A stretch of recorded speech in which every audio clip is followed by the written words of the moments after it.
नमस्कार मित्रांनो, साहित्य निर्मिती या यूट्यूब चॅनलवर आपल्या सर्वांचं स्वागत आहे. आज आपण वेस्ट फेसिंग म्हणजे पश्चिममुखी 2 BHKच्या प्लॅनच्या बाबतीत आपण एक चर्चा करणार आहोत. तर ह्या प्लॅनमध्ये आपण काय काय प्रोव्हिजन केलं आहे, तर एक हॉल, एक बेडरूम, एक किचन आणि अजून एक बेडरूम म्हणजे तो टॉयलेटला अटॅच असलेला एक बेडरूम आहे आणि एक बाथरूम आणि संडास वगैरे ह्याच्यात आपण प्रोव्हिजन केलेलं आहे. तसेच जिना पण प्रोव्हिजन केलेलं आहे. ते जिना जे आहे ना, ते एक्सटर्नल साईडचं जिना पण प्रोव्हिजन केलेलं आहे. तर ह्या प्लॉटचा टोटल एरिया जे आहे ना, 1173 स्क्वेअर फूटचा हा प्लॉट एरिया आहे. आणि ह्या प्लॅनचं जे टोटल बिल्टअप एरिया आहे ना, ते बिल्टअप एरिया आहे 877.50 स्क्वेअर फूटचा टोटल हा बिल्टअप एरिया आहे. म्हणजे पूर्व पश्चिम ह्या प्लॅनचं जे लेंथ आहे, तो लेंथ आहे 46 फूटचा. बघा इथं, बरोबर आहे. पूर्व पश्चिम म्हणजे हे जे पूर्व पश्चिम आहे ते 46 फूटचा लेंथ आहे. दक्षिण उत्तर जे लेंथ आहे 25 फीट 6 इंच म्हणजे 25 फूट 6 इंचचा हा लेंथ आहे. आणि ह्या प्लॅनमध्ये आपण उत्तरेकडे म्हणजे नॉर्थ साईडला 1.5 फूट म्हणजे 1 फूट 6 इंचचं स्पेस सोडलेला आहे. का तर व्हेंटिलेशन पर्पजसाठी आणि पायपिंग पर्पजसाठी आपण 1.5 फुटाचा जागा सोडलेला आहे. आणि साऊथ साईडला पण 1.5 फुटाचं म्हणजे 1 फूट 6 इंचचं स्पेस सोडलेलं आहे. बॅक साईडला म्हणजे पूर्व साईडला 3 फुटाचं जागा आपण ह्या प्लॅनमध्ये सोडलेला आहे. आणि समोरून 3 फूट 11 इंच म्हणजे जवळपास 4 फुटाचा आपण स्पेस सोडलेला आहे. पार्किंगसाठी म्हणा किंवा आपल्या पायरीसाठी वगैरे 4 फुटाचा आपण स्पेस सोडलेला आहे आपल्या हद्दीतून. पण पहिल्या आपण काय करणार आहोत,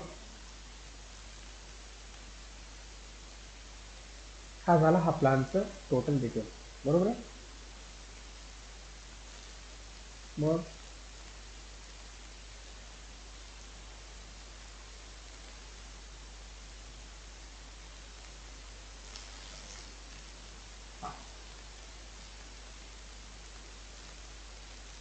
पहिला आपण हे समोर जे आहे ना 6 फूट 9 इंच बाय 4 फूट 9 इंचाचा हा स्पेस सोडलेला आहे ओटासाठी, ओटा किंवा कट्टा म्हणा.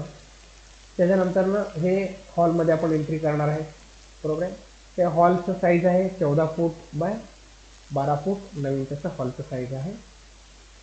14 फूट जे आहे ना, हा उत्तर दक्षिण म्हणजे हा उत्तर दक्षिणची जी लांबी आहे हे 14 फूट आहे.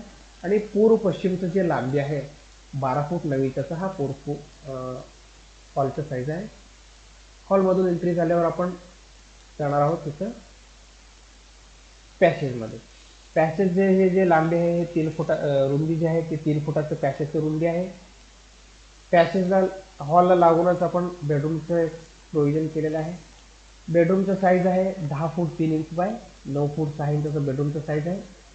हा बेडरूमचं 10 फूट 3 इंच जे आहे हे उत्तर दक्षिणची लांबी 10 फूट 3 इंच आहे.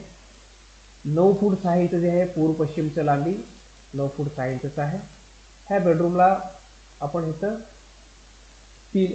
4 फुटाचं हे विंडोचं प्रोव्हिजन केलेलं आहे व्हेंटिलेशन पर्पजसाठी. आणि बेडरूमला लागूनच हे किचनचं प्रोव्हिजन केलेलं आहे. आणि हा किचन जो आहे ना, हा आग्नेय कॉर्नरमध्ये किचनचं प्रोव्हिजन केलेलं आहे वास्तूनुसारनं. मग आग्नेय कॉर्नरचे हे जे किचनचं जे कट्टा आहे हे आग्नेय कॉर्नरला यायला पाहिजे ह्या हिशोबानं 3 फुटात एल शेपमध्ये आपण हे आग्नेय कॉर्नर प्रोव्हिजनमध्ये केलेलं आहे, एल शेपमध्ये. आणि किचनच्या ईशान्य कोपऱ्यात देवघर किंवा यायला पाहिजे म्हणून ह्या जो देवघर आहे हा ईशान्य कॉर्नरला आपण प्रोव्हिजन केलेला आहे. आणि ह्या किचनमध्ये दोन्हीकडून व्हेंटिलेशन आपण घेतलेलं आहे, एक पूर्वेकडून आणि एक दक्षिणेकडून. पूर्वेकडून घेतल्यामुळं ते वास्तूमध्ये बसतंय आणि पूर्वेकडून घेतल्यामुळं सकाळची जी सूर्यकिरण आहे ते आपल्या किचनमध्ये येऊन किचन फ्रेश राहतो, हा त्याचा एक कन्सेप्ट आहे. तो कन्सेप्ट आपण डोक्यात घेऊनच किचन झाल्यानंतर ना तिथे बेडरूममध्ये आपण एंट्री करणार आहोत. बेडरूमचं साईज आहे 10 फूट बाय 10 फूट म्हणजे पूर्व पश्चिम पण 10 फूटच आहे आणि दक्षिणोत्तर पण 10 फूटच हा रूमचा साईज आहे. बेडरूम झाल्यानंतर हा टॉयलेट आहे. टॉयलेटची जी लांबी आहे 6 फूट 9 इंच बाय 4 फुटाचा हा टॉयलेटचा साईज आहे. आणि इथं व्हेंटिलेशनसाठी व्हेंटिलेटर एक प्रोव्हिजन केलेलं आहे. त्याच्यानंतर हे बेडरूममधून परत आपण येणार आहोत इथं पॅसेजमध्ये, बरोबर आहे. पॅसेजमधून आल्यानंतर इथं आपण जाणार आहोत बाथरूमला, कॉमन बाथरूमला.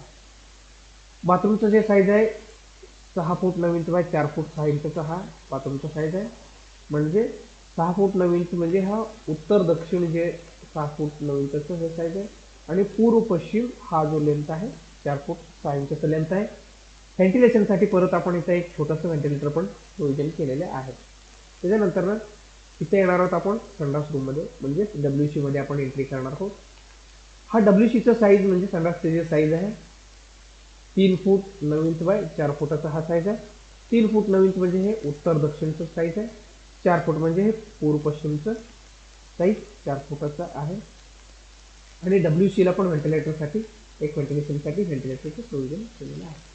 बाथरूम WC आणि ह्या जिन्याच्या खाली एक टॉयलेट घेता येईल, हे वायव्य कॉर्नरला आपण प्रोव्हिजन केलेलं आहे, बरोबर.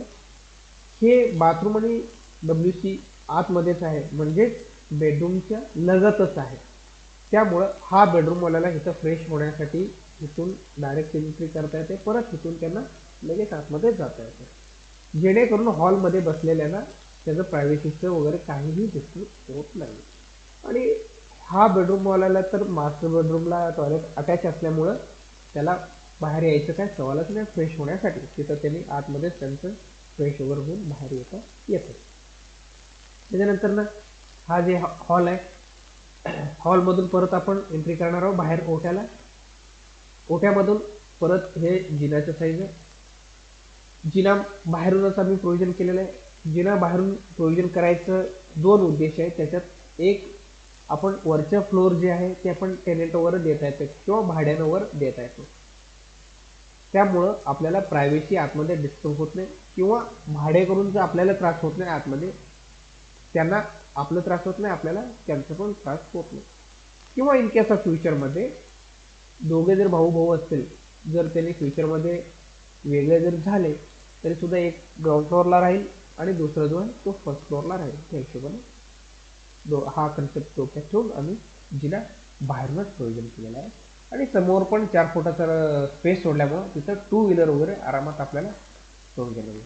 म्हणजेच ह्या प्लॅनमध्ये टोटल आपण साऊथ साईडला 1.5 फूट सोडलंय, नॉर्थ साईडला 1.5 फूट सोडलाय आणि बॅक साईडला म्हणजे ईस्ट साईडला 3 फूट सोडलाय आणि फ्रंट साईडला 4 फीट म्हणजे 3 फीट 11 इंच म्हणजे 4 फीटाची जागा सोडलेला. म्हणजेच हा टोटल जो प्लॅन आहे टोटली व्हेंटिलेशन आणि मॅक्सिमम वास्तूनुसार बसण्यासारखं आम्ही हे प्लॅनचं तयार केलेलं आहे. असेच आपले नवीन नवीन व्हिडिओ घेत येऊ आम्ही. जर तुम्हाला हा जर व्हिडिओ पसंत पडला असेल तर नक्कीच आमच्या चॅनलला सबस्क्राईब करा, बेल आयकॉन हिट करा, कमेंट करा, शेअर करा आणि सपोर्ट करा. आणि व्हिडिओ पाहिल्याबद्दल सर्वांचं मनपूर्वक धन्यवाद. Thank you so much.